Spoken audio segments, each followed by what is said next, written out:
OK, so thanks very much to be still there. What I wish to start is just recap what I did, or somehow what I tried to do in the first 3 lectures. So I start with this picture, so I start again with this picture. And let me recall that somehow I didn't explain very well, completely explicitly, but in the first 2 lectures, I transformed this picture, which is a form and graphs, into something purely algebraic, which is what this bi goes to q rk. I'm just taking the same notation. So this is a Rouquier complex. So this is, well, okay, Rouquier complex. Okay.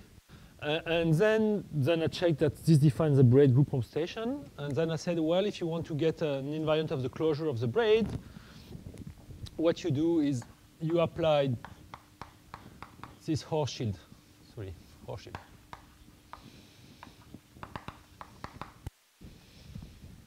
Okay, and then you get something like, let me just be very sketchy here, just to remind you the process, how you get the triply graded link homology. So you apply Hochschild, which is a well-defined functor, and then this now is the chain complex of RK module, and then eventually you take homology, and this you get triply graded link homology. And the one thing I stress is that you should think of this as some categorical trace. So it's like, until there you are not taking the trace. So if you want, in this piece of construction, I'm first algebraically associated something which is something which is open. It's a braid, but it's only a braid, but it's still an open thing. So the other strategy I started to describe, thanks to Liam's question yesterday, is what I was doing, not yesterday, but Wednesday. I wanted to do in a slightly different way, which is more in a Kovanov style picture. I was saying, no, I don't want to play with braid. I want to play with closed diagram. So I'm picking a diagram, and I resolve my diagram using this picture, which are webs and forms, and I do the hypercube construction, so I get an hypercube of objects in some cobordism category, and then I want to, when I'm there, then I want to do the algebra. So let me say it first. First you take, here's the trace, so let me say it like this. If you have, just do locally on this picture. So the first thing you do is this. You close it pictorially.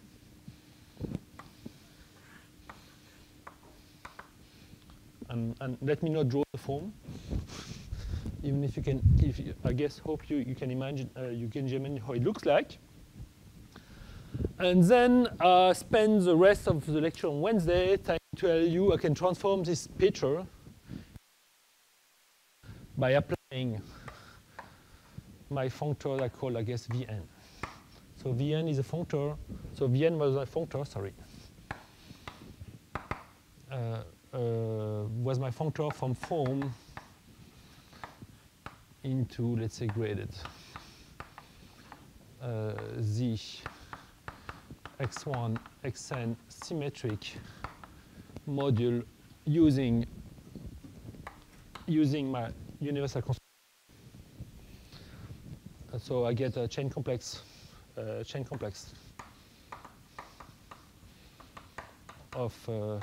z of x1, xn symmetric modules, actually free. I mean, the universal construction, something I didn't stress. The universal construction does immediately give you something which is free.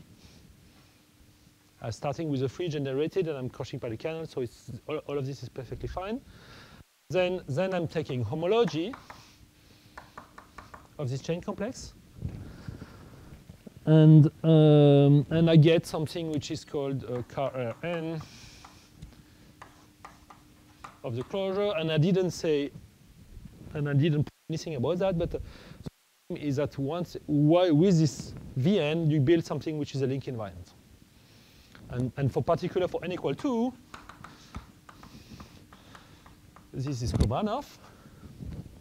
And for n equals 3, well, 2, or 3, and then for n, let's say strictly bigger than 4, this is Kohanov-Rozansky.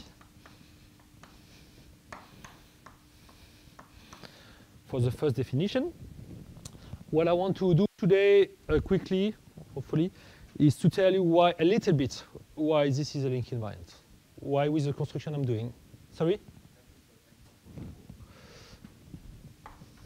Well, actually, this is valid for even for n equal 1, if you want to be just precise. And you recovers n equal 2 and 3. This is valid for all n bigger than 1, and does recover the original construction. With some slight subtlety I want to stress afterwards, but more or less the same theory. As long as you're only interested in the homology group, not to the construction as a Fontonier construction, then it's really just isomorphic. Okay, I should have said that, and Grigor remind me, this construction of this Vn, I described Wednesday, this is a joint work with Louis-Adrien, Robert. We did a couple of days ago, so a couple of years ago now. And the aim of this construction was, there was already this construction by Kohanov and Rozansky and many others. So there are various definitions of this link homology for n, for generic n, but all of them were, in my opinion, way more complicated than the Barnard picture. So they do use sheaves on some algebraic varieties, they use symplectic geometry and Floer theories, they use whatever you want to prefer. I mean, Lie theory, I mean, they were all involving some machinery which was more complicated, in my view, than the Barnard category was being around. Yes? So you were saying previously that you didn't really have a definition that works for diagrams that aren't complete. Yes, that's a Why does this happen? so good point. Thank you. So this is true. So this is valid. The first line, this is valid, I stress, for braid closures.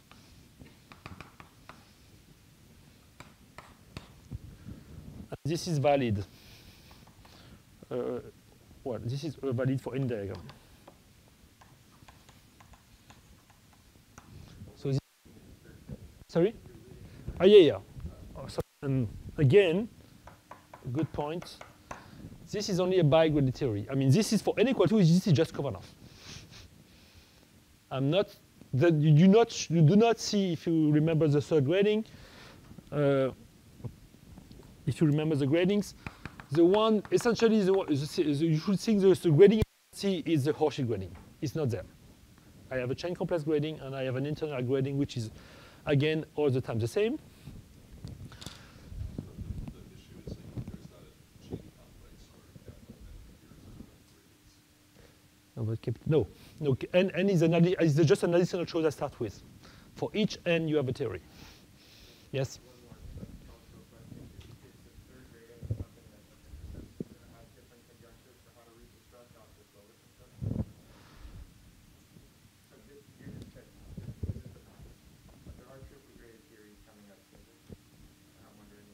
Oh. I mean, I would like to know how to do that, to make mathematical sense of all this conjecture coming from physics. But the truth is I don't know. I missed, we tried for some of them. That is what some people are doing, right? Yes. Looking how to put a third grading. Exactly. But I mean, so far we were not being completely successful, I think, in realizing what at least the physicists want us to do. Very good. So let me put my theorem for today, which again will be like just expanding on what this Vn is supposed to do. No, before the theorem, sorry. Just since I take some attention for taking care of gradings, let me continue to do so. So definition. So sigma is a closed form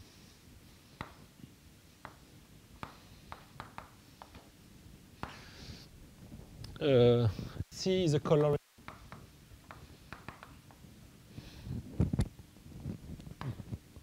Just to recap about the language I was using on Wednesday. So a closed form is this two-dimensional CW complex. Is all facet orientation with a very fixed configuration near the singular locus, meaning the binding or the singular vertex. You have a labeling, so each facet is as a positive integer. In addition, you are allowed to put decoration on facets which are just polynomials, symmetric in the number of variables given by the label.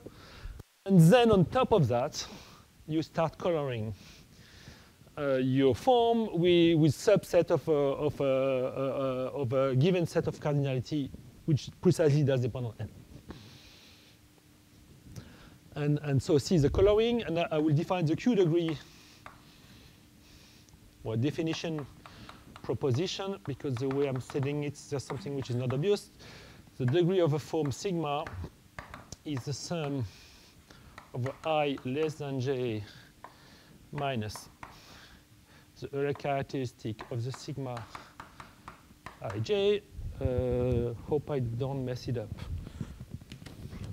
Plus the degree plus the sum of all facets of the Q degree of the facets. And maybe, let's see, now I want to divide this by 2.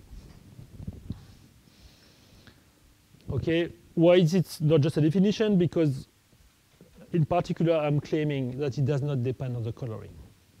So there's another definition which is more painful to write down, which does depend on n.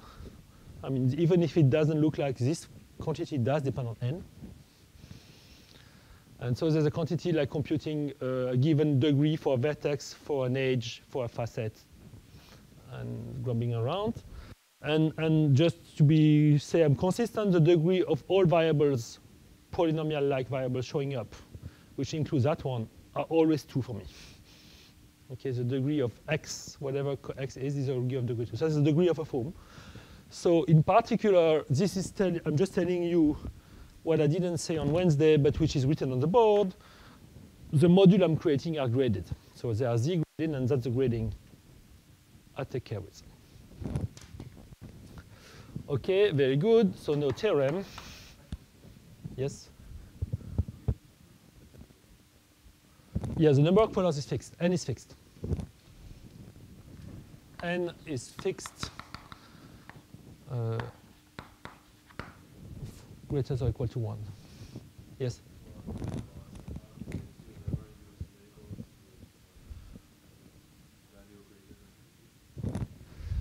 Yeah, this is for simplicity, because for the so-called uncolored theory, you don't need labels bigger than 2 for the graphs. But actually, it's more practical to have it globally defined on all colors. And yeah, but I mean, if you want higher colors, then you do something which is called colored Kovanov-Rozansky homology, which means if you remember the quick shortcut I gave on representation theory on Wednesday, this is what's supposed to be the natural representation of UQ GLN. So this is V, and this representation theory is a braided monoidal category. So you could also take exterior 2 of V, exterior 2 of V, and start playing around. But then you don't have an hypercube, you have an hyperrectangle, and you can go on like this.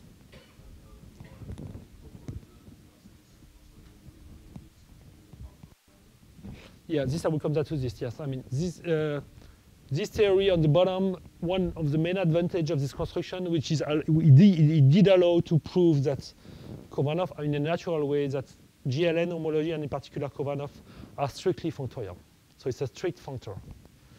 And this was known, I should say, for n equal to, this was a construction due to Blanchet, which uses this simpler setting where you only have color 1 and 2. And then this was very crucial in definition of something which is called a skein lasagna. If you know what it is, I don't want to tell. But Q is red. They was very successful because this was used recently to have a purely non-gauge theoretical proof of an exotic four manifold. So using this gadget. And you do require to have this strict functoriality to do this construction. Okay, theorem. So that's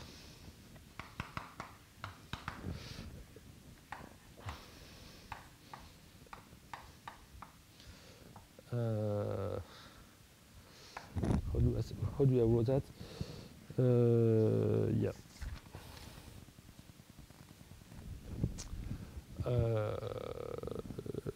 Okay, Vn. Let's say of a circle. So my circle is colored 1. So this is my Vn, and this should be like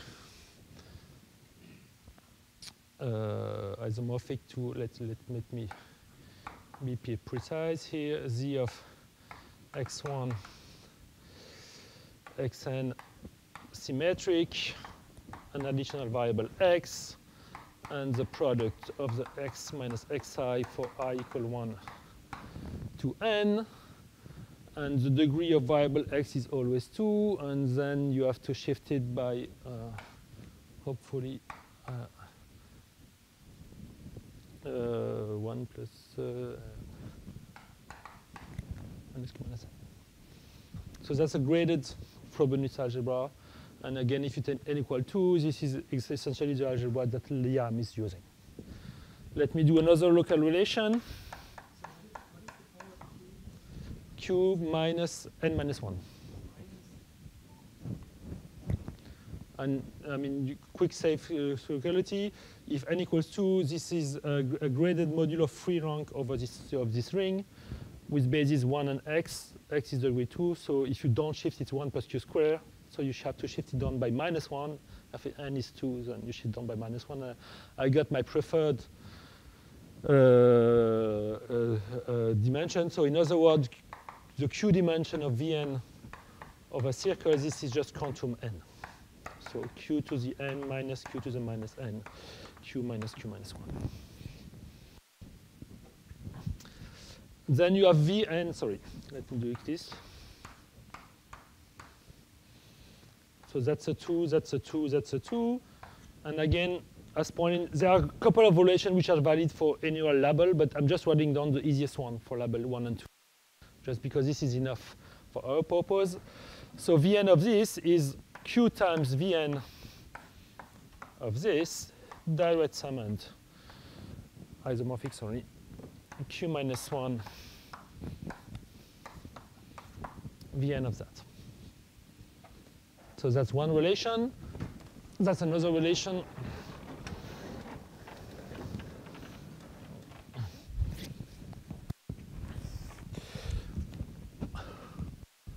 And Vn of this, let's say. So that's a 2, 1, 1, 1. Is isomorphic to, okay, let me do it like this, Vn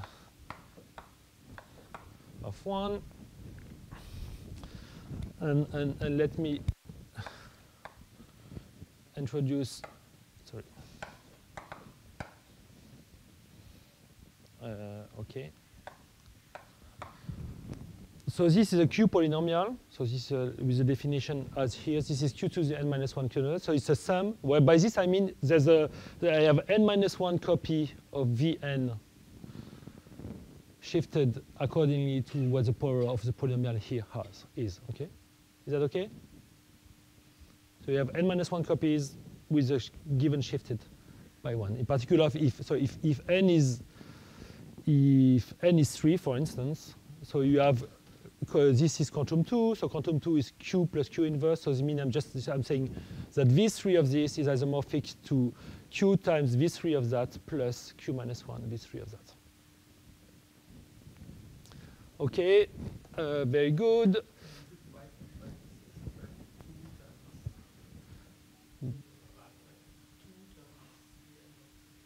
Yes, exactly. I mean, I'm just saying, this is just a shorthand writing for 2, 1, 1, 1. This will be isomorphic to q times v3 times this plus direct summand q minus 1 v3 of this, but I'm just saying that this is my convention for writing. This is just your quantum to v3 of this. This means that take the quantum number which is here and expand it with direct summand up to shift.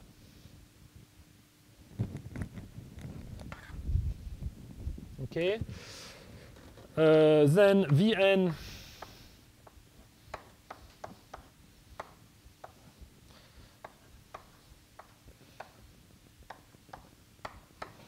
to 2, 2, 2, 1, 1, 1. And this is the only place where I'm going to use non-label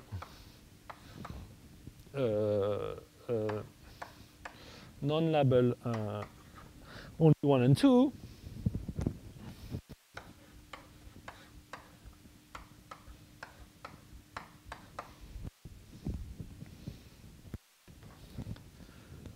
Fine, and yeah. Let me say it like this because it takes some time to draw Peter. You have another relation where you just reflect the other way around. So you put the 2 and the 1. You exchange 2 and 1. So you exchange 2 and 1. You exchange 2 and 1, and this relation is as well true. Is it okay? So idea of so this will not be a complete proof, but just an idea of how the proof goes. And I will not prove all relation. I will just concentrate on the bottom one, which is the one I played the most with in the circle by model word. So and I will like draw like a picture that Liam has drawn in another complex. I hope you recognize it. So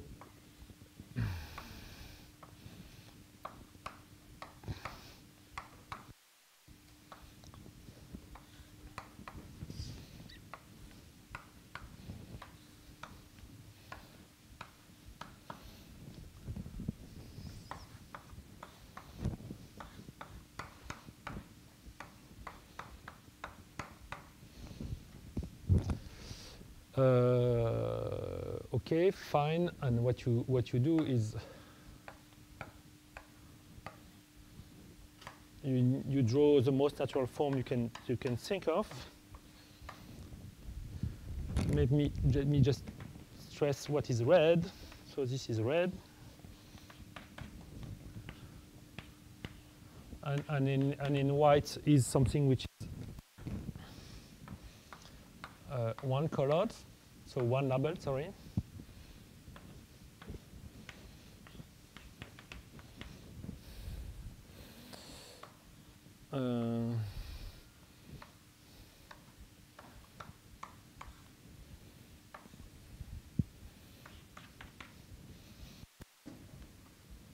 Okay, cool.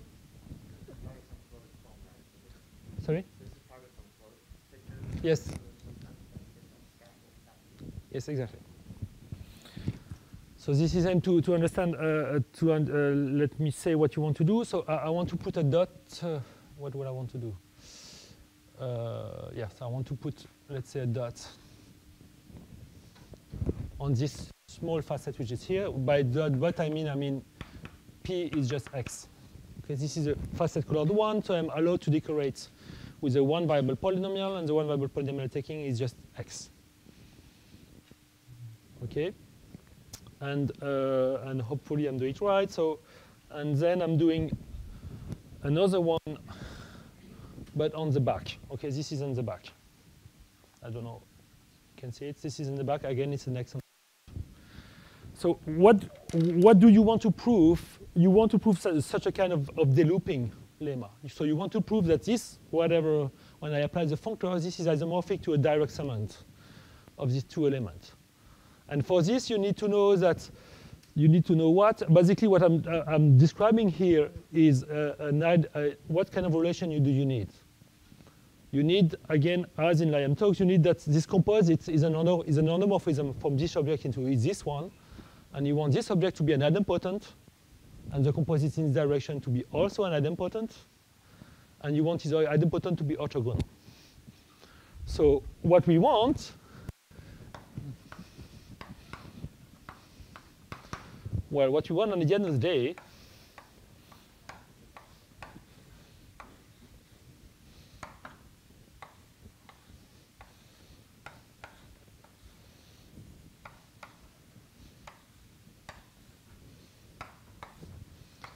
and now there are some tricky things that are coming to show up, because actually there's a sign somewhere, which is due to the discrepancy between GL2 and SL2 theory. And let me check now just to be sure that I'm drawing it properly. So everything is oriented. So there's a dot in the back, and there's a dot on the front. And again, so what we want eventually is some simulation for this evaluation. So what we would like is we would like to know that if you evaluate this picture, and again, as Liam was pointing out, you should think this is a local picture of my form, and then my form is closed. And then I want to evaluate this form, and I replace this local picture with this one, and then I want to evaluate my form and do minus the evaluation of the other form. And I would like this to be true. And this is true, then if I do apply this functor Vn to this picture, it's going to tell you that Vn of this is this. By this I mean what? I mean that this is true. And in addition, the left-hand side and the right-hand side are idempotents. So the other thing I would like to know is that if I pick another one on the top of the other, this is true, which amounts to say that in particular, for instance, you would like to know that if you have something which you call a bubble, okay, so you have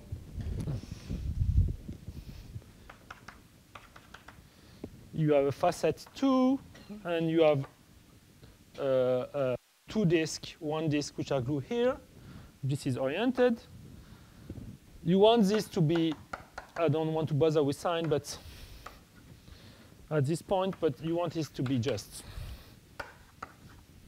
a piece of sheet. Why do you want that? Because you want this to be an idempotent. So just think about what's happening. You compose this with itself. In the middle, you're going to see this picture. And you want it to be equal to itself, so you want to remove this picture up to a sign eventually. And actually, I hope I'm doing well, so it's a +1. And even if I'm not here completely clean, everything matters. Orientation matters to the evaluation. So let's give an idea why this is true. Okay, let me just discuss 2 seconds why this is true. Okay.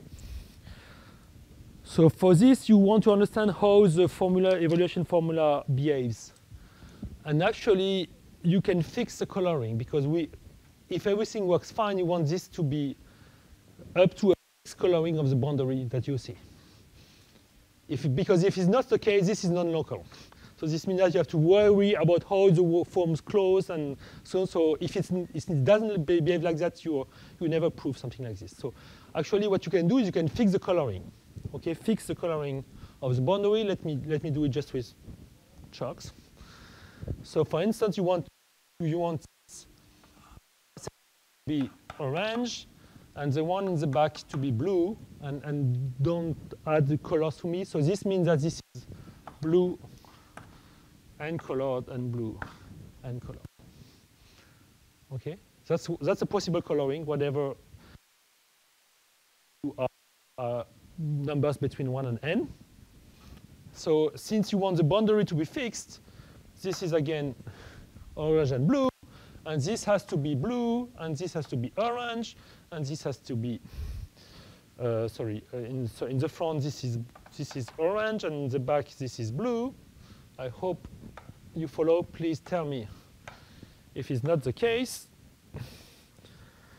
If it's not the case, here, and this is orange. Okay, I fix my coloring. And actually, for coloring on the left, there's a unique coloring on the right, which has the same coloring on the boundary. I mean, you have no choice here to play with. It's not I can play around with the coloring. OK, is that OK? Yes?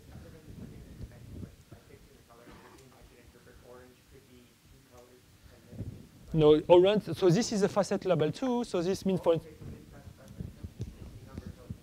yes, the maximum of coloring we are using. So this is, I don't know if n is, if other questions or remarks about this? So now you have to remember what in the formula is.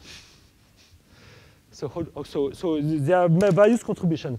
So one of the contributions is coming from this monocolor. So there's a sign coming from the monocolor surface. So I'm looking to only one color pigment. So here is orange and blue. So I just look orange. What is orange? Orange is just a plane. What's orange on each picture on the right is just a plane. So the monocolor orange and the monocolor blue are not affected. You cannot see a difference between the evaluation going to compute on the left and the right is just the same. Okay.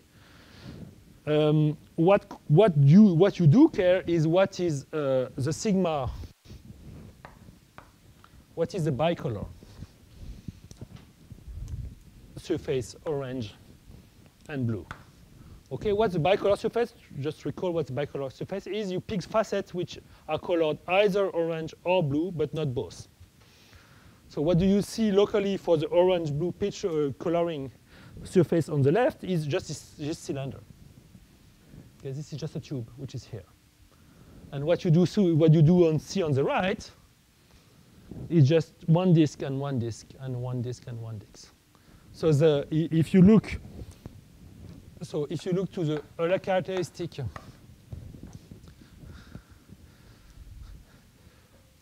of the surface on the line, or if this is this Euler characteristic, then this is the same value plus 2.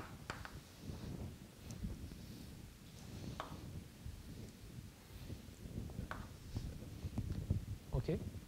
The only difference in what you compute for this evaluation is one of the differences is contribution in this orange and blue. So what's happening in addition, of course, when you do evaluate this form here, you have a contribution which is, well, here is a dot. So on the numerator of my formula, there's a x2 dot. Okay. Okay, here, this is what I'm saying yesterday. Here what you have is, when you do a coloring, this is going to spit out an x2. Again, for the same reason, this is going to spit out an x, well, an x blue and an x orange. Okay? And now if you see, okay, I'm going to evaluate for a fixed coloring. So I'm fixing the coloring. And I'm just evaluating not the sum of all coloring, just for a fixed coloring. So what's the difference? You're going to compute something, and here you're going to compute something like the same, except that you have increased the bicolor surface by 2. So this means you're going to compute something like, the difference between the two will be something like, I don't know, X. I just want to tell you the philosophy. I'm not completely clean on signs here. So you have something like x blue, x minus x1, because this is what this bicolor surface was counting on. At the denominator, remember, I have 1 divided by xi minus xj power the Euler characteristic of the bicolor surface divided by 2. And for this term, you see what's happening is that you have x.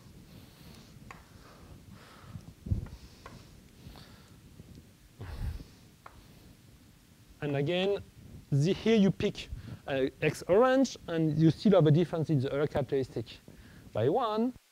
Now you are more or less happy because this is essentially 1. So this means that whatever you're going to evaluate for this coloring on the left and the right is equal up to sign, because I was not careful with sign. Let me just stress that I should have been careful with signs. Because here you see, I hope, yeah. Let's hope I did it wrong. Maybe I want it this way.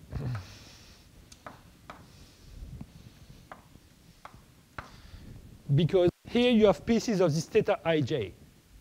I don't remember who is theta ij plus, but I mean, here you have a theta, this is a piece of a theta orange blue, okay? Where is the bicolor surface? So remember that the theta ij are circles which are drawn on the bicolor surface that splits the surface into blue and orange. So this is a piece of a theta ij, this is a piece of theta ij. This as well, and this as well. And of course, whatever, if they were plus, let's suppose they were plus, the number of theta ij change here by 1. Okay? Because if you close like this is 1 circle, and if you close like this and close like this is 2 circles. So this theta ij does matter really much. It does contribute and just fix the signs, which I was not careful here enough. Okay, this is the way the proof goes. And for out of that, then you can see that you're going to get again a link invariance out of this local relation. Yeah.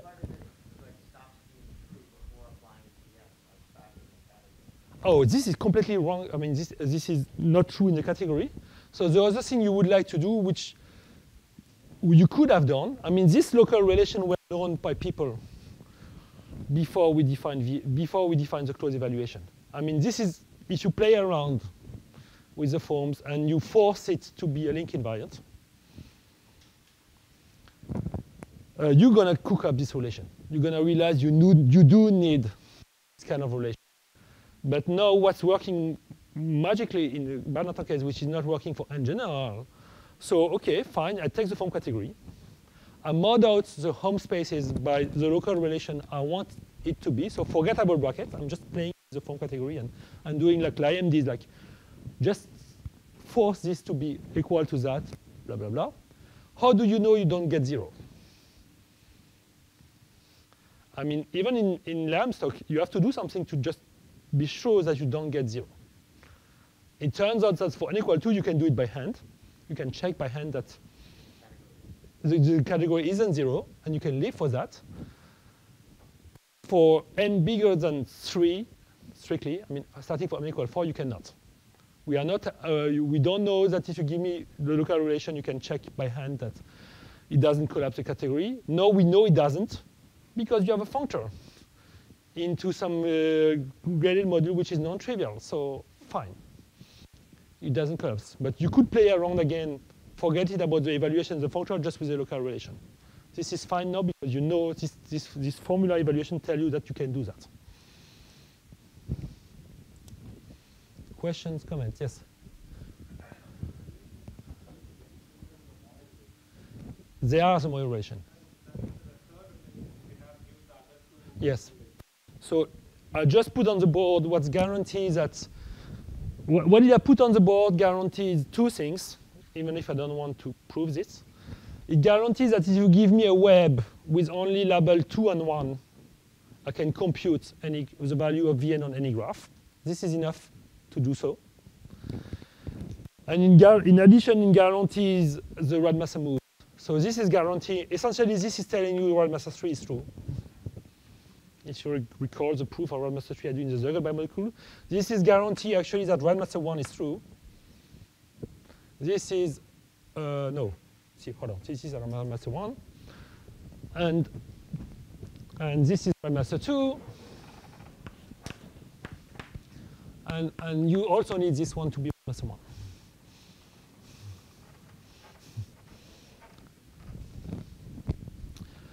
OK, fine. What time is it? OK, good.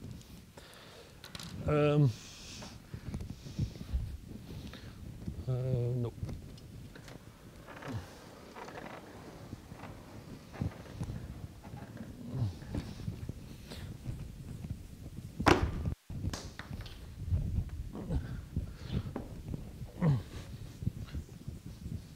So what I want to spend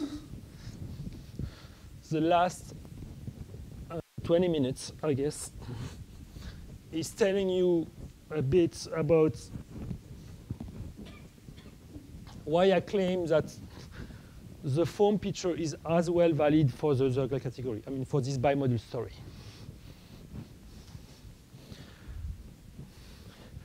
Okay, before that, let me just put a theorem, which is the theorem I just said before. Theorem which is due to Blanchet in the case n equal 2, Erich, Tübenauer,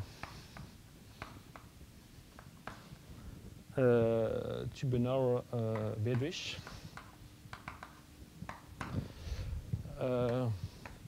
Kovanov-Rozansky,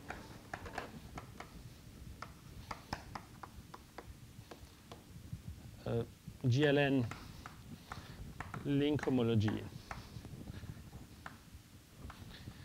is strictly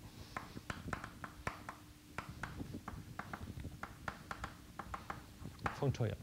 So it associates to any knot or link a bi-graded module over this equivalent, this polynomial ring, symmetric polynomial ring, and to any map, a well-defined map of these modules. Well-defined, not up to sign, well-defined. And it does use this version I present using the form evaluation to have control on the sign. So this was known up to signs or scalar, depending, up to scalars, actually. So it was known to be functorial up to scalars. And this evaluation formula fixed the scalars exactly. And it was done by Blanchet in the case n equal 2 before, because you don't need the evaluation formula. You can play around with these forms and play the same as Barrington, but taking more careful attention on signs. This is working. I should say that for the n equal 2, there was other version fixing the signs, which are due to Morrison and Walker. And I'm probably, Capro also give a proof. But using extending the scalars to have I mean, in my opinion, in a less natural way that we do here. Okay. So, as pointed before, the first part of the week was only valid for closed braid. What I just did here was valid for any diagram. And but since I want to interpret bimodules as using forms, I'm going to stick again to the braid-like situation. So gamma is a graph obtained by resolving crossings of a braid of index k. Okay, so I'm just using color 1 and 2. Pick your favorite braid, sigma 1, sigma 2, sigma 3, whatever, and replace all the sigma I with pictures, and these pictures are replaced by something like this. I don't know.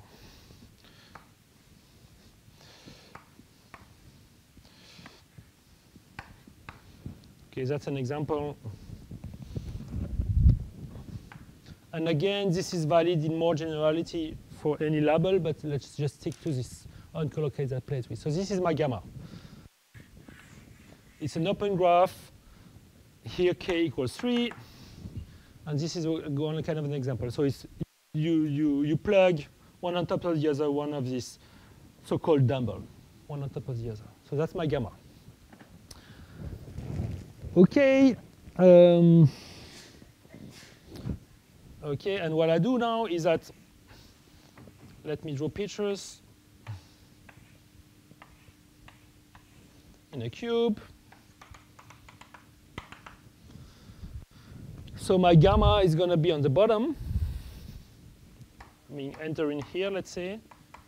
This is my gamma. And now what I'm looking at, so it's important that I know in which index I am. So k is fixed for the moment. I'm fixing k. So now we look to a probably weird thing, which is this is a line with label k. Okay, just a line with label k. And here, what you can do, well, you can just do a tree. Okay, Okay, this is k, this is 1, this is k minus 1, this is 1, blah, blah, blah. And the same in the back. So that's the boundary. So this is my boundary. Actually, if you think of it, no, it's just a graph. Okay, I just put it in a very peculiar function, but it's just a graph. And now what I want to look is what I call S infinity of gamma to be what? Okay, let me say disk-like form bounding this situation. So I'm looking to, just in picture, I'm looking to, so what means disk-like? Disk-like means that essentially, yes, there's no interesting topology on the underlying monochrome surface. So it's just disk. If you use the monochrome surface with the coloring, this means you are just piece of disk going on. So the only thing that you're allowed to do is disk and glue and reglue and reglue. I mean, there's no saddle points, there's no maximum, you're not creating any circle. I mean, just straight disk, glue on top of the other, okay? You can say it formally, each facet has a tangent vector and none of the tangent, sorry, has a normal vector and none of the normal vector is never pointing upward or downward. It just always stays nice, somewhere in a braid-like position for a form. Modulo what? Modulo the following evaluation.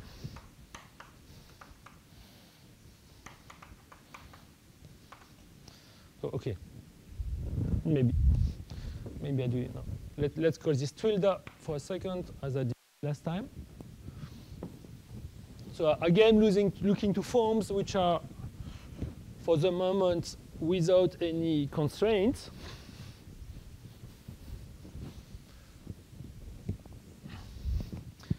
So what I do is I took S infinity of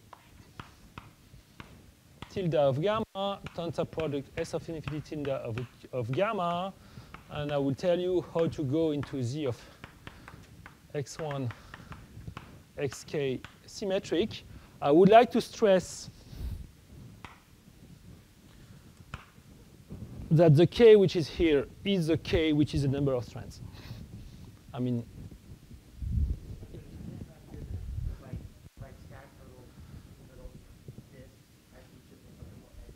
yes. No, it's not unique. This is not unique. I mean, sorry. Because you could have a bubble.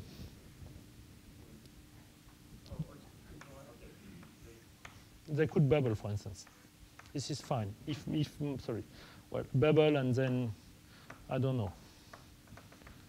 This is 2, this is 1, and this is 1.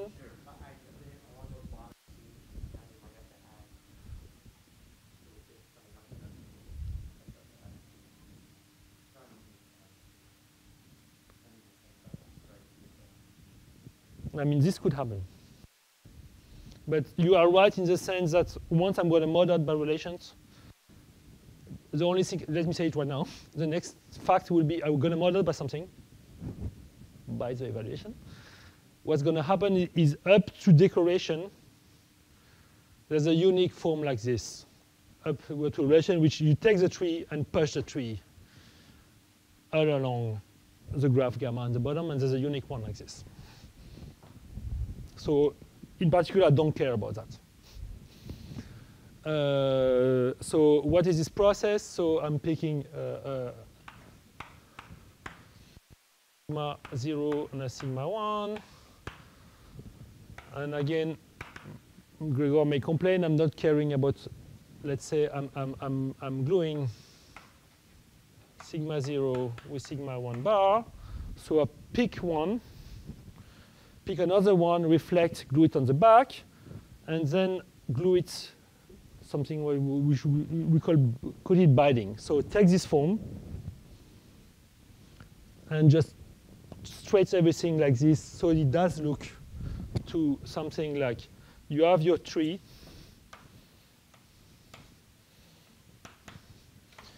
You have your gamma in the middle. You have your tree, and then what you see here, this is facet K and facet K. Okay, and now the claim is if you do the SLK in equivalent evaluation of this form, whose boundary is just a circle K, okay? The boundary of this form is just a circle K. So what I'm claiming is this is always equal to some polynomial P times facet K using thousands of local relations that you can imagine. So it does associate to this, so this is a new pairing. Let's say call it infinity pairing. And now I define SF infinity or gamma to be this. Sorry, wrong. This is definition S infinity tilde of gamma modded out by this infinity pairing. Fine. I'm almost done. So let me say two facts.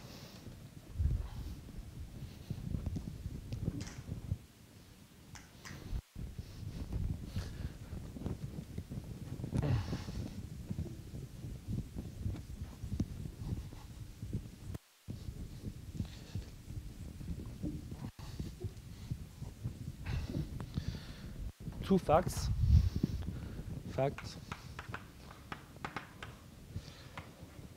S infinity of straight line color 1, this is an algebra. It actually is isomorphic.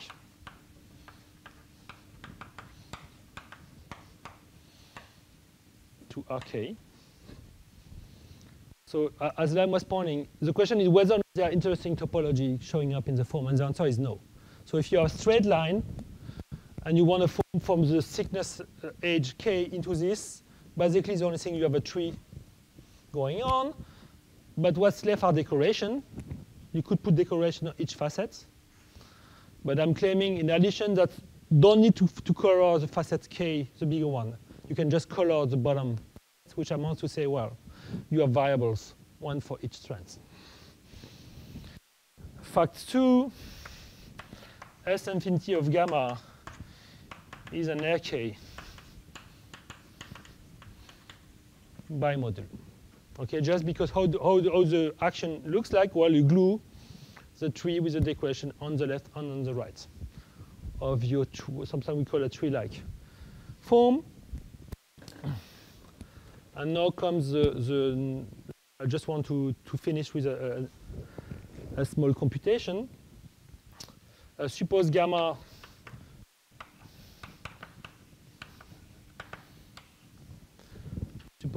is this web.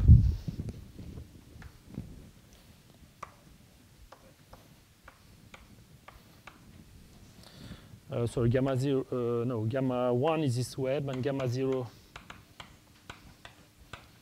is that one. Okay.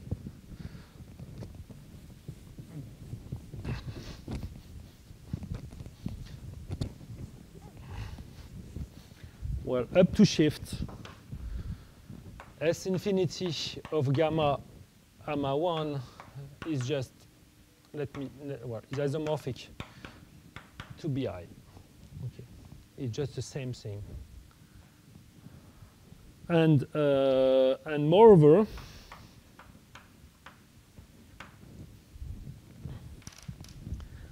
I mean, this is again a function. If you have S infinity of gamma 0 into S infinity of gamma 1, and the form I want to draw is just like the first one I was drawing, which is what is this.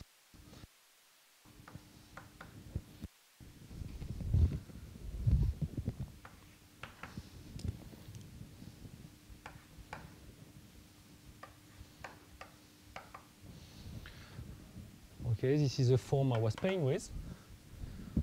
Now let's just compose what should happen. So S infinity of gamma 0 is generated by going from this straight line into gamma 0. I mean, what's an element here? It's an element which looks like, stupidly like this.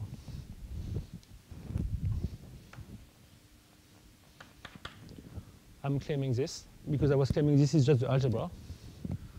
And in addition, eventually you have a decoration P here and a decoration Q here. Okay, and I'm claiming that you don't need to put decoration here. Something I didn't have that is something called dot migration. You don't need dot migration. But I mean, you can move, if you have a polynomial here, from the up to evaluation, you can move it here. Or you post-compose with this.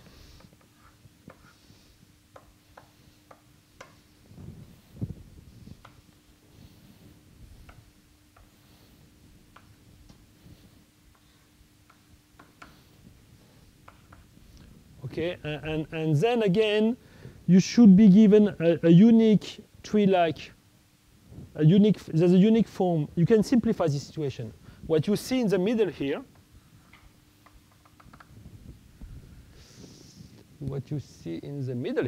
good, is this. Okay, you see red, red identity with white, white. So this means up to the evaluation, you are allowed to simplify this as this is equal to what?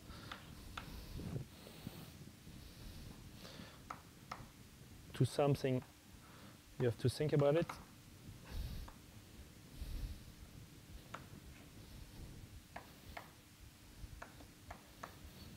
Like this, minus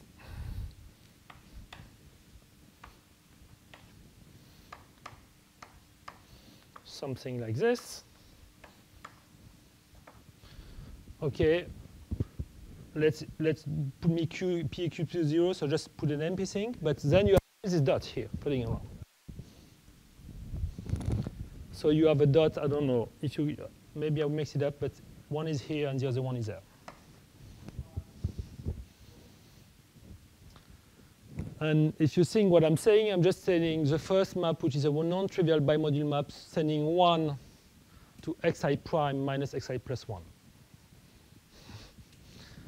And no, this is just obviously a bimodule map, because topology tells you so. You don't have to worry or check any algebraic gadget. This is working fine. And this is valid in more generality. So this allows to have a control. I mean, this was successful for us because we were able to write down with other collaborators algebraic maps just on the nose, looking to the form and computing. And we were claiming, like, this is a bimodule map. And they were not believing us. And they checked by hand using explicit formulas I was using yesterday that they are bimodule map. So this form picture gives you flexibility about thinking about the algebra somehow. And I think this is a good place to stop.